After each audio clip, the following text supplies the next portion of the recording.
para me alongar, o Poder Judiciário também não se distingue. Alguns imaginam que o Poder Judiciário, de repente, é o primo rico, né? Talvez seja mais para os membros do Poder Judiciário, não para os servidores e servidoras deste poder. Né? Nós somos igualmente atacados, estamos ao lado dos membros do poder e sabemos o que é o assédio moral, o que é a cobrança por metas, a produtividade, a abusividade, o adoecimento mental da categoria. Isso é uma realidade presente no serviço público do Estado do Pará, independentemente de categoria. Então, aqueles que imaginam, por exemplo, que o Poder Judiciário está alheio a esse processo, muito pelo contrário. Né? Nós temos uma comissão de assédio que eu participei lá por 4 anos, se a gente fosse tentar traduzir para vocês os dados absurdos que a gente ouviu na comissão de assédio dos servidores estáveis, são servidores efetivos, que ainda assim tem que acabar passando, infelizmente, pelo processo de adoecimento mental por conta de assédio moral. Né? E, como eu repito, servidores efetivos estáveis. Então, a reforma administrativa ela vai impor um terrorismo nunca antes visto no serviço público brasileiro. Então, por isso, deputado, eu queria agradecer aqui aos sindicatos que estão presentes, que estão conosco, a todos aqueles que já vão se somar, e dizer que a sua vinda aqui para esclarecer, tirar dúvidas de todos os companheiros e companheiras é fundamental, para que cada um daqui saia com a noção exata do seu compromisso de mobilização, de organização, de difusão da comunicação, para que nós tenhamos condições de sensibilizar não só os membros da nossa categoria, mas a comunidade, a sociedade como um todo. É isso, muito obrigado. Muito obrigada. A gente vai dar prosseguimento e só para dar uma informação, o pessoal lá está organizando as nominatas para a gente fazer o registro de todas as lideranças que estão presentes na nossa plateia, sejam parlamentares, dirigentes sindicais que também estão aqui com a gente. Daqui a pouquinho a gente vai nominar todo mundo. Vai usar a palavra agora o presidente do Sindicato dos Servidores das Carreiras Específicas da Administração Tributária do Estado do Pará, companheiro Charles Alcântara. Obrigado, Márcia. Boa tarde ainda, né? Boa tarde. Orlando Souza, quero te cumprimentar, além da Socorro, companheiro de Socorro, que é mediando aqui, Orlando, Cid País, Everton, companheiro de Singep, Marília, representando o SEMP e Fernando, é isso? Deputado Flávio, Rogério Correia, é um prazer recebê-lo aqui, mineiro. O Rogério tem um vínculo com a nossa carreira, né, diretamente. Ele é cunhado de um vice-presidente de um companheiro nosso lá de Minas Gerais, acho que é o VGE, exatamente, Lucas. Vejo aqui lideranças importantes, dirigentes, né, de órgãos, enfim, e cumprimento todos e todas, a diretoria científica aqui presente. Eu me senti muito contemplado, Rogério, na fala do Everton, portanto eu vou me enveredar por outro caminho aqui e te propor, talvez uma espécie, aproveito, a gente não tem tido tantas oportunidades assim, um pouco de desabafo, mas um desabafo politizado, eu diria isso, né? Eu acho que o papel de um mandatário, de um parlamentar do partido como o PT é exatamente esse que você está se propondo aqui, discutir com os trabalhadores, as trabalhadoras, sobre temas importantes e na perspectiva de organizar o povo para resistir, né, para a luta democrática, defender o serviço público, uma luta, acima de tudo, pela democracia do país. Muito da qualidade democrática do país se mede pela qualidade do seu serviço público, pela soberania do país, são temas importantes, não saíram de moda. E esse é o papel de um dirigente, de um parlamentar, de uma liderança de um partido como o PT, né? Que não reduz a sua atuação à mera negociação. As alianças são importantes e necessárias, mas eu acho que nós empobrecemos muito, viu, pessoal? E no Pará esse empobrecimento ele chega a ser dramático. Negociação política é uma coisa, negócio é outra coisa, sabe?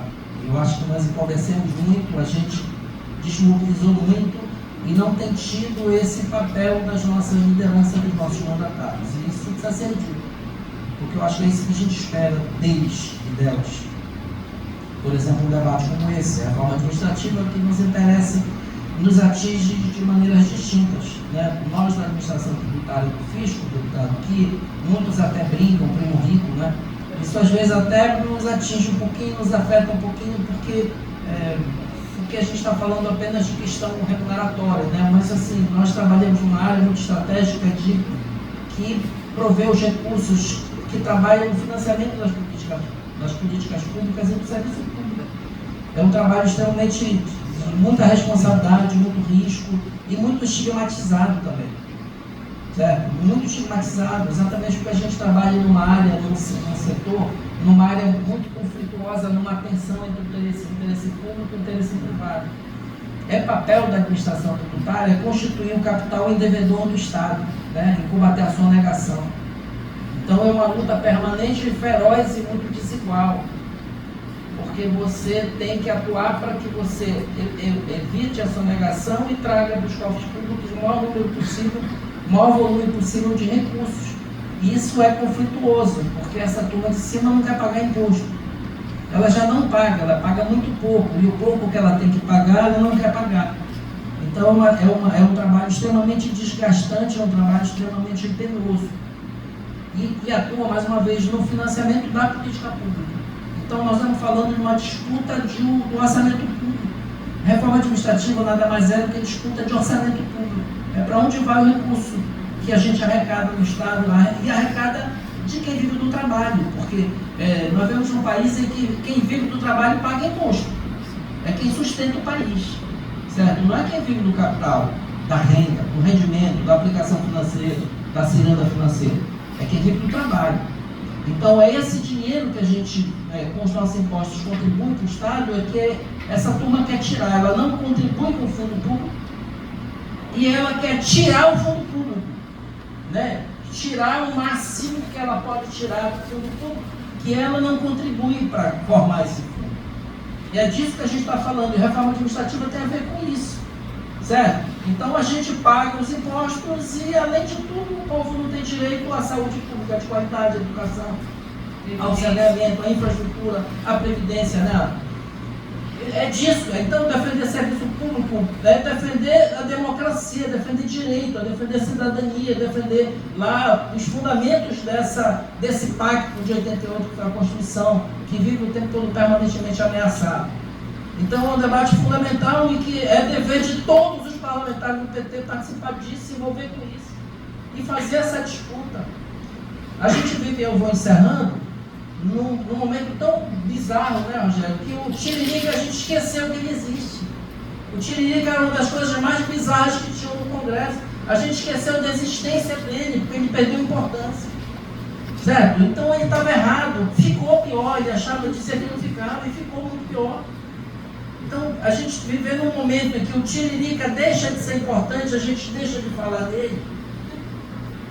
Tem uma turma perigosíssima, inclusive um mineiro lá da terra do Rogério, que está fazendo uma caminhada ali, bizarra, sabe, ridícula, vergonhosa, entendeu? Essa é a causa dessa gente.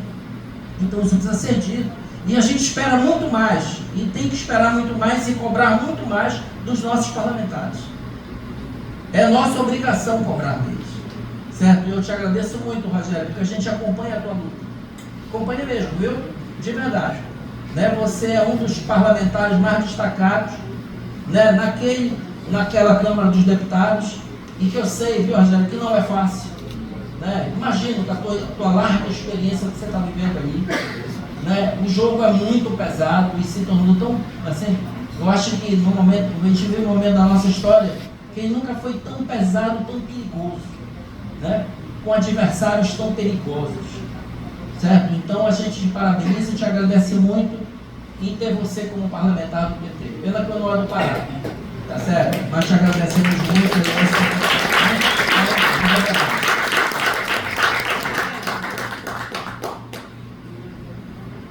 Obrigada, presidente do Sindifisco, Charles Alcântara.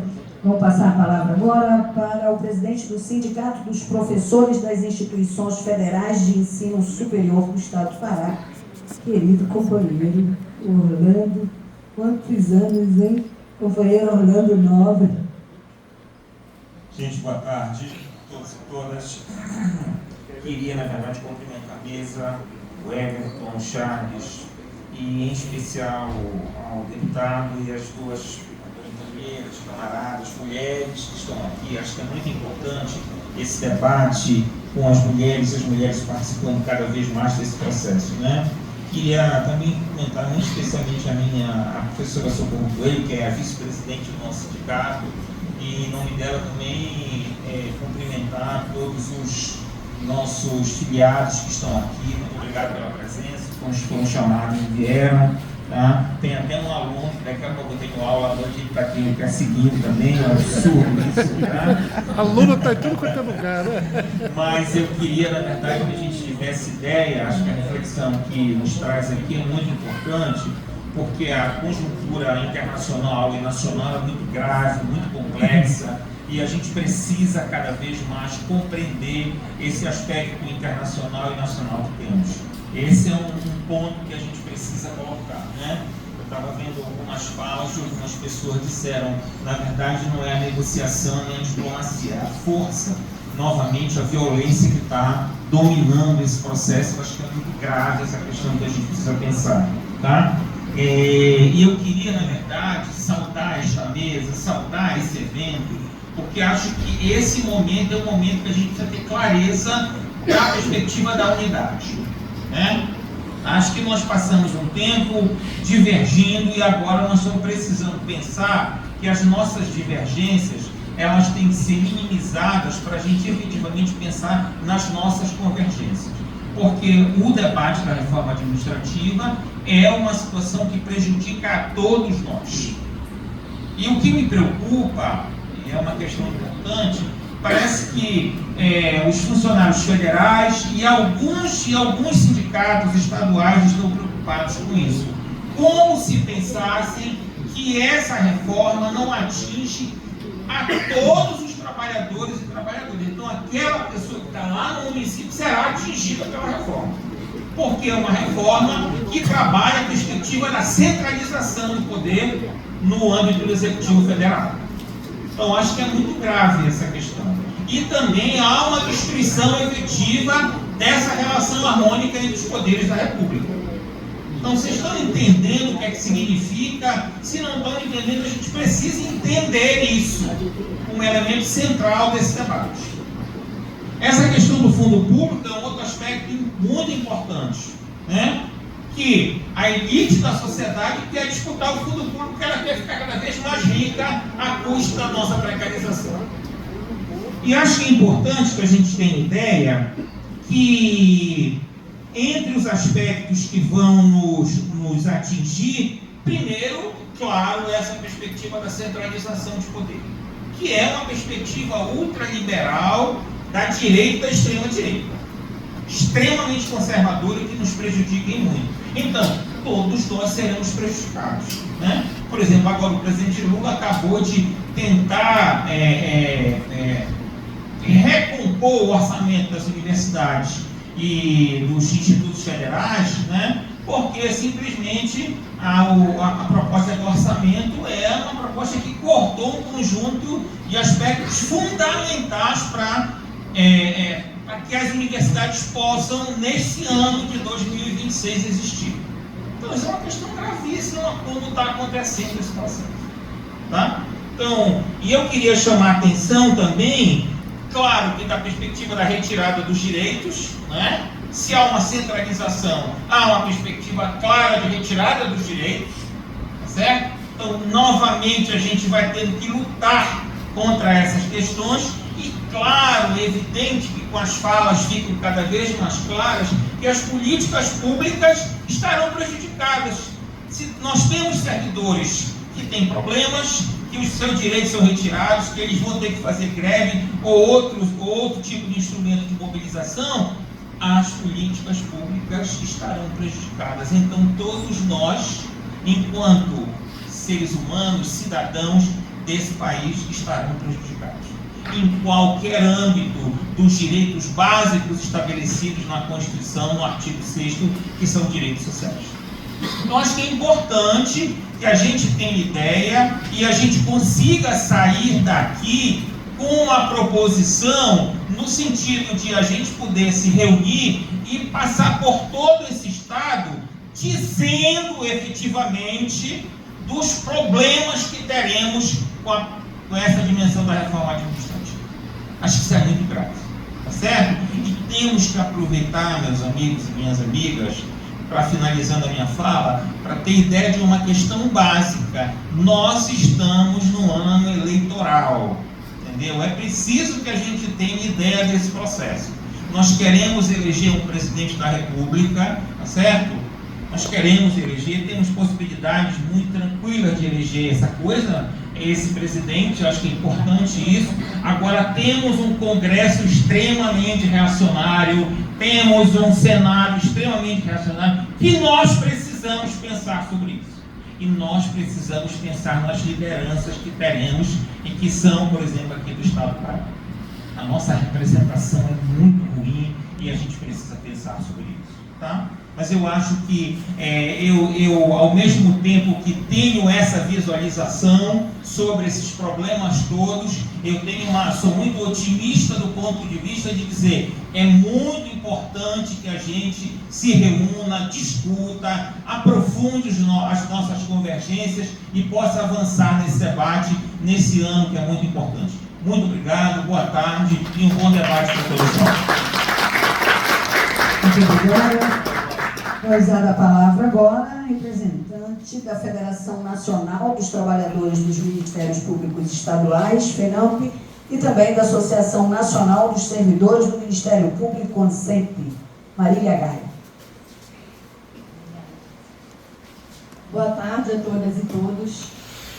Gostaria também de parabenizar aqui todos os presentes, Socorro, lá do Sindbroiques, o companheiro Orlando Sindbroiques, Everton Sindjep, Charles Sindbisco, e o nosso deputado, Rogério Correia, que é super atuante, e o que seria de nós tem ele lá na frente parlamentar, contra a reforma administrativa. Gostaria também de agradecer a todos os presentes aqui, todas as entidades, assim, olhando rapidamente, não gosto de citar, mas como já, alguns estou vendo aqui, companheiras lá do Sindbreves, lá dos bancários, Sindsaúde, Sindecran está aqui o companheiro, do Sindicorte, enfim, Sindiju, também está aqui. Então, gostaria de agradecer, porque é muito importante e que a gente se una, como fizemos na época da PEC 32, que os sindicatos se reuniram e a gente vive um momento em que querem acabar com os sindicatos, para fragilizá-los, e nos unimos contra a reforma administrativa, que agora mudou o número de novo da PEC, agora deputados da direita, idealizaram a PEC 38 agora, que tira direitos. A ideia é tirar direitos dos servidores, mas não são só os servidores que serão atingidos. É o serviço público, porque nós precisamos, por exemplo, de estabilidade. E aí fragiliza a relação, porque tem o aumento da terceirização. E para além, porque a meta agora não é só a terceirização, mas é começar a fazer convênios com entidades privadas, inclusive para atividades fins, dos órgãos. Então, assim, é muito importante que estejamos atentos, unidos. Tem a questão também os servidores aqui do município de Belém, deputado, passaram agora uma situação muito ruim e me solidarizo com eles que estão em greve, porque o prefeito tentou retirar direitos aqui, fazendo uma alteração já no regime único dos servidores municipais. Então, tem toda a consequência que tem muita gente para a massa, o povo. O que eles jogam para o povo? Jogam o povo contra os servidores, porque dizem que nós temos muitas coisas boas, só direitos, a gente não trabalha, ganha bem, e a gente sabe que não é isso.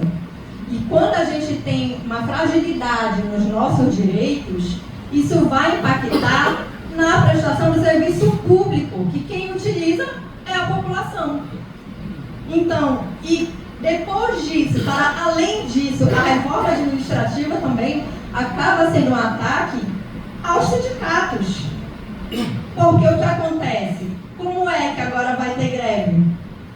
Os sindicatos ficam fragilizados, ficam numa situação, principalmente no caso do serviço público, né, que tem a questão de estabilidade, que atrapalha, os servidores não querem, diminui a filiação, então reduz a verba para os sindicatos, e é uma verba que a gente precisa para poder lutar pelos direitos dos servidores e servidoras, dos trabalhadores e das trabalhadoras.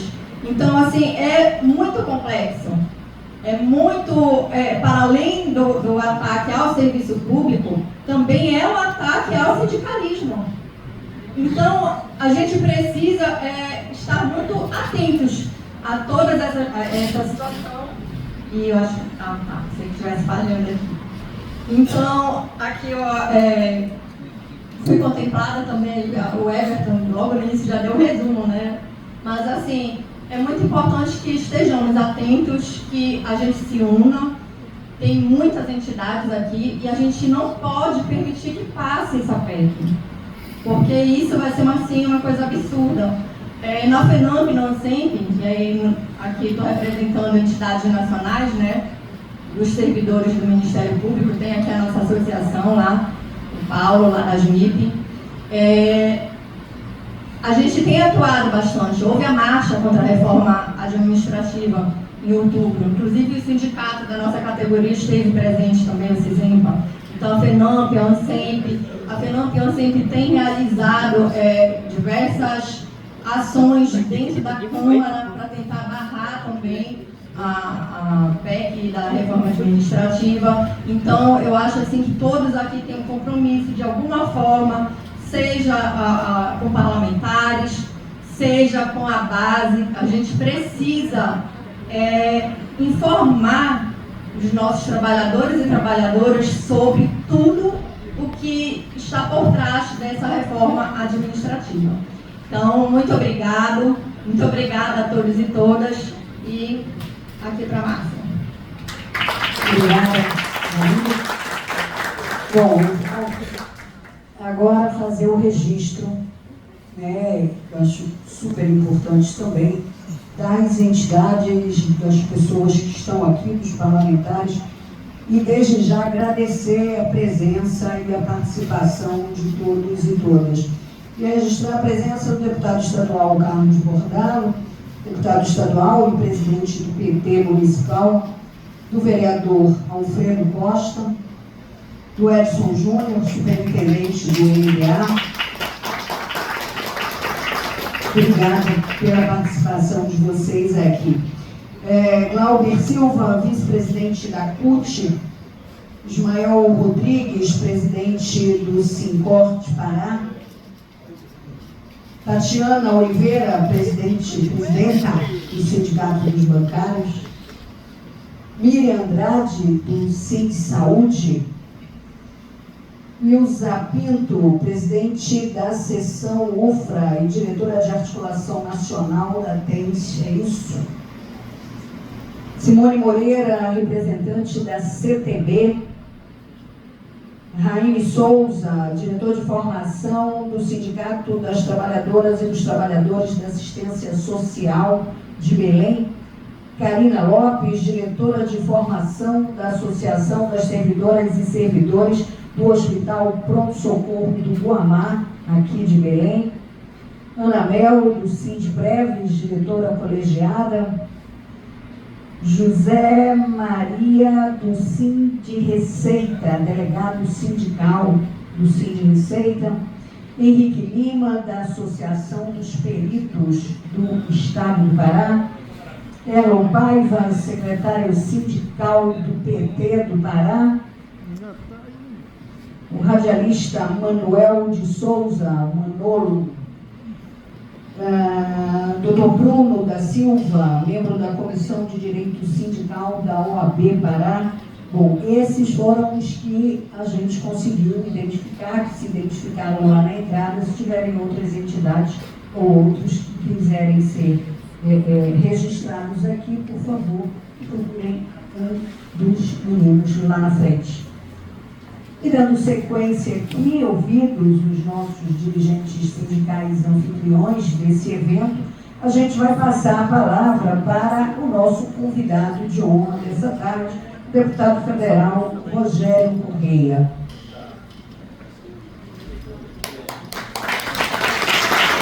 Mais uma vez, obrigada, deputado, por estar com a gente nesse momento tão necessário, tão importante. Prazer tê-la aqui. Obrigado, Márcia. Pessoal, então, boa tarde, né, para todos os companheiros aqui do nosso Pará. É um prazer estar aqui. Eu quero, em primeiro lugar, agradecer o convite, poder estar aqui representando também a Frente Parlamentar em Defesa do Serviço Público. É uma frente parlamentar mista que nós temos, com senadores, deputados e deputadas, é uma frente antiga. Essa frente, ela surgiu quando o Paim era já senador, talvez no primeiro mandato. O Paim já tem uns 10 mandatos, então sabe-se lá quanto tempo o Paim está lá. E é um senador que fez o lançamento dessa frente, e hoje a gente tem essa frente parlamentar que tem tanto o Senado quanto os deputados na Câmara. E também a deputada Alice Portugal é da coordenação, e eu também represento a coordenação. Eu estou achando que eu não vou usar isso aqui. Vou falar mais rápido, porque eu já vi que está todo mundo sabendo bem o que é a PEC. Então eu não vou mais fazer uma abordagem mais política. Mas vamos lá, pode ficar à vontade aqui. Mas eu queria agradecer o convite de estar aqui. Eu acho que é fundamental nós fazermos isso em todos os estados.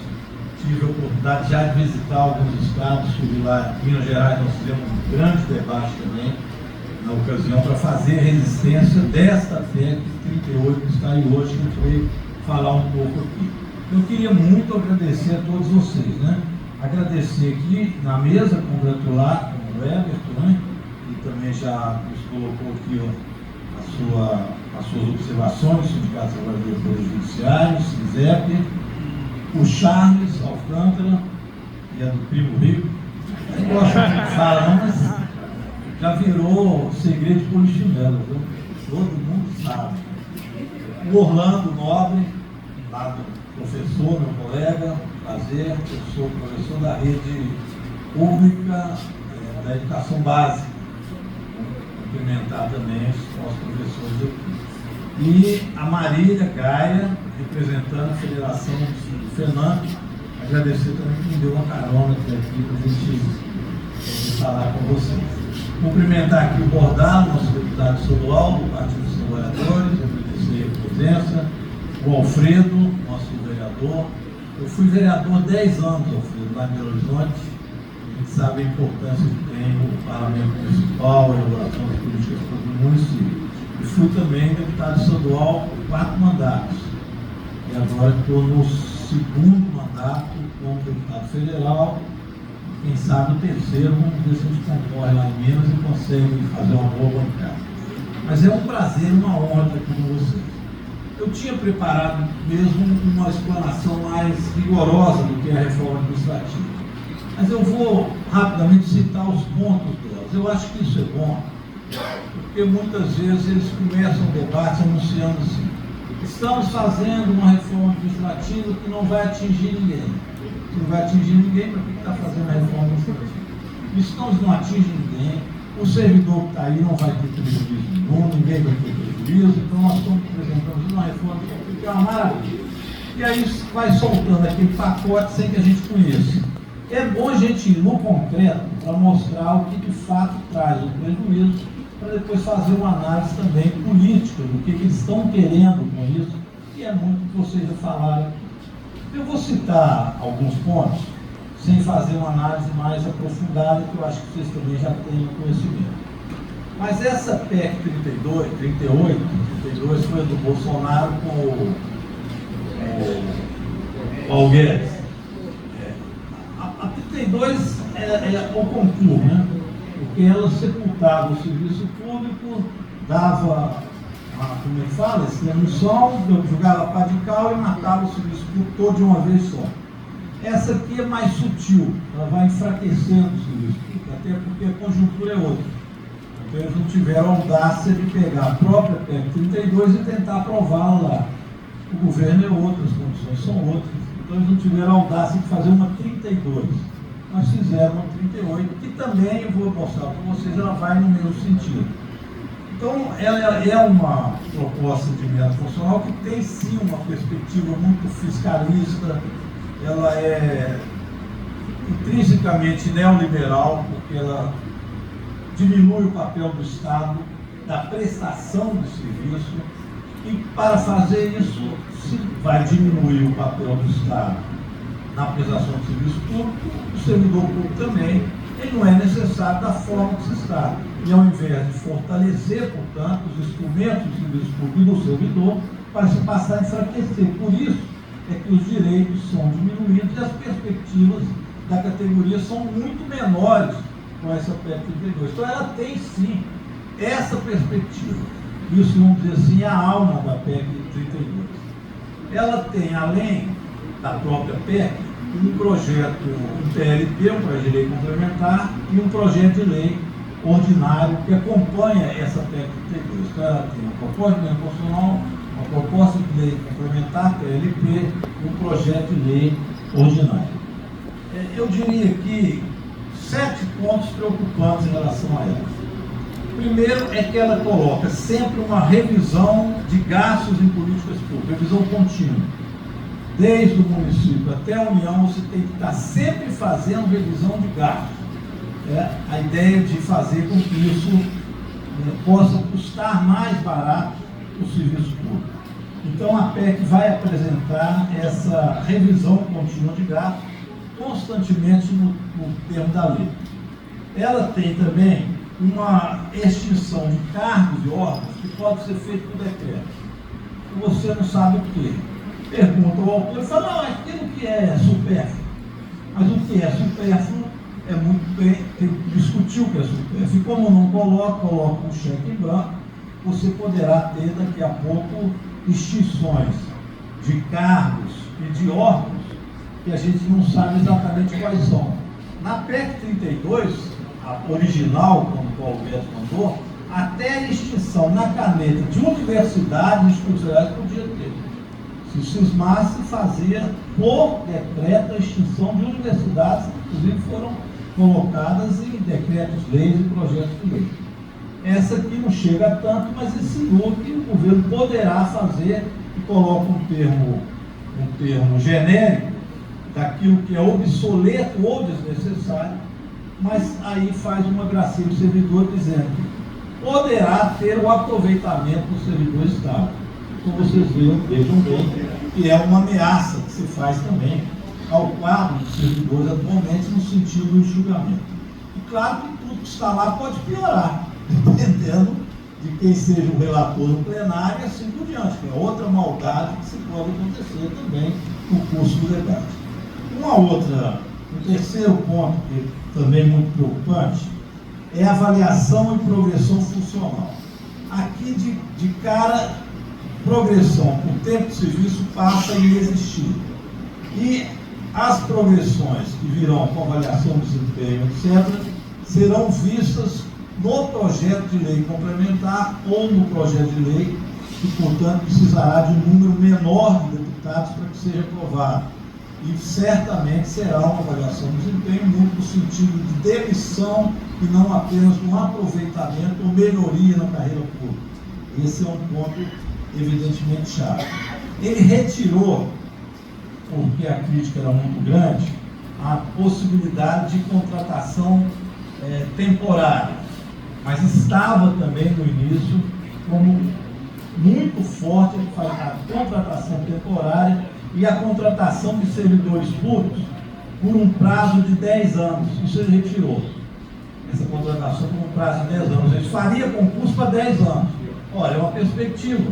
São 10 anos porque o serviço público daqui a 10 anos, provavelmente nós vamos ter que diminuir. É a perspectiva que tem da PEC. Então essa parte ele retirou, mas ninguém garante que isso não volte. Colocamos problemas assim, concretos que a gente estudou no projeto. Ele faz uma expansão do papel dos tribunais de contas. E os tribunais de contas nos estados, eles vão poder monitorar, orientar, avaliar políticas públicas, ou seja, o Tribunal de Contas vai ficar no pé do serviço público, das prefeituras e dos estados para saber se está tendo redução de custos, como é que está sendo a aplicação da política de enxugar o Estado em relação à nova modalidade. Então, dá esse poder também aos tribunais de contas. Impactos federativos. Tira muito da função dos municípios e dos estados. As coisas vêm prontas de cima para baixo, carreiras e tudo mais. E institui um teto de gastos locais. Então, os municípios, aquele teto de gasto que existe no Congresso Nacional, que substituiu o teto de gasto, mas que ficou o arcabouço fiscal, eles fazem isso de baixo para cima. Então, municípios passam a ter teto de gasto. Significa que ele não pode investir a mais do que aquilo estabelecido lá em cima, no federal, na educação, na saúde, no município, no estado. Então, ele impede, como se a realidade fosse uma só, de que os municípios possam fazer maior investimento do que aquilo que está previsto já em cima e, portanto, estrangulando a possibilidade de ampliar os serviços públicos e municípios. Você imagina o que é isso? Então, isso aqui é uma falta de perspectiva de crescimento da prestação de serviço.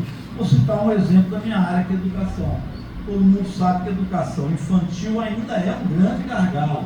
Precisa ampliar muito, falta muita creche, falta muita pré-escola. O município não pode fazer a mais do que está estipulado. Então, não pode oferecer mais vagas, por exemplo, para creche e pré-escola no município. Isso para dar um exemplo concreto do que é essa PEC 32, neste caso aí dos municípios. Planejamento estratégico vinculante. Tem que se fazer planejamento estratégico, eles são vinculados também a esse teto de gasto. E constantemente tem que se fazer avaliação se aquilo andou, não andou, impedindo, principalmente onde mais precisa, e é onde você tem mais dificuldade, aquilo vai ser um certo gargalo para que se possa estar avançando no serviço público onde tem mais dificuldade. E, por absurdo maior, vem ainda a proibição da criação de fundos. Então, imagine, nós temos o Fundeb, por exemplo. Fundeb na educação pública, sem ele a educação pública acaba, que é o fundo que garante o investimento para pagamento dos professores para tudo. Se não fosse o Fundeb, nós não teríamos aí escola pública gratuita da creche à universidade, como manda a Constituição. O Fundeb foi essencial, criado no governo do presidente Lula, no primeiro governo do presidente Lula. Mas seja também o Fundo da Assistência Social, nós estávamos conversando com o pessoal está aqui em greve do município. Fundo Nacional de Cultura, que nós tivemos um avanço extraordinário e conseguimos aprovar no Congresso Nacional. Então, ele vai proibir criação de fundos e ele dá um prazo de existência para os que têm, no sentido deles irem se definhando, o que significa definhar a aplicação de políticas públicas. Bem, para não dizer que não tem nada que eles não passam o mel na boca, eles falam muito do governo digital e soberania tecnológica. Mas isso não precisa de reforma, né, pessoal? Precisa de uma legislação que, aliás, devia começar por impedir fake news e etc., devia entrar nesse assunto, e aproveitar para fazer uma modernização no Estado através de uma legislação que possa permitir governo digital, soberania tecnológica, o trabalho, inclusive, né, que nós, durante a pandemia, acabamos ocupando o serviço público em vários. Isso tudo é consenso, mas isso não precisa de uma reforma legislativa. Isso é uma lei que você faz como lei ordinária que pode ser aprovada a qualquer momento. Mas faz isso para dizer, olha, tem lá um avanço importante do serviço público, que é o avanço digital, soberania tecnológica. Sem isso, o Brasil não avança mais. Não, isso é evidente, isso não significa a reforma e não é a alma da reforma que estão fazendo. O combate a privilégios e supersalários, que eles colocam lá, mas para dizer a verdade, da forma que colocam no meio de tantas coisas, é exatamente para que isso também acabe não passando, porque já tem muito projeto de lei que corta privilégios dentro do Congresso Nacional e que podiam ter sido apreciados e não são. Eles colocam isso no bojo da reforma administrativa para dizer que o servidor público está defendendo privilégios, que também não é verdade. E por fim, políticas de inclusão e diversidade, que ele toca em alguns pontos para quilombolas, negros, indígenas, que está lá de maneira mais positiva nessa PEC e nos projetos. Eu passei rapidamente, é claro que aqui a gente fez um estudo, vendo quais artigos que eles modificam, mas era para vocês sentirem o drama do que é, do ponto de vista concreto, se fosse aprovado, onde é que vai doer no carro de todo mundo. E aí é do conjunto dos servidores, porque vai afetar todo mundo. Isso vai piorar as condições de estudo da saúde, da educação, vai definhar isso da própria administração, do fisco, da fiscalização ambiental. Todo mundo vai ter diminuído o seu papel, as suas funções de serviço público. Mas eu queria mesmo fazer com vocês uma análise de por que isso acontece e em que pé que isso está. Uma pergunta que as pessoas fazem. Isso vai passar no Congresso Nacional? Eu digo para vocês que isso não passa. Este ano que vem não passa. Mas é preciso contextualizar que essa não é uma luta que nós já vencemos. Como na PEC 32, nós ganhamos, não permitimos, mas continua aí a materialidade e a intenção de que seja feita. Quando a presidenta Dilma foi deposta no Brasil,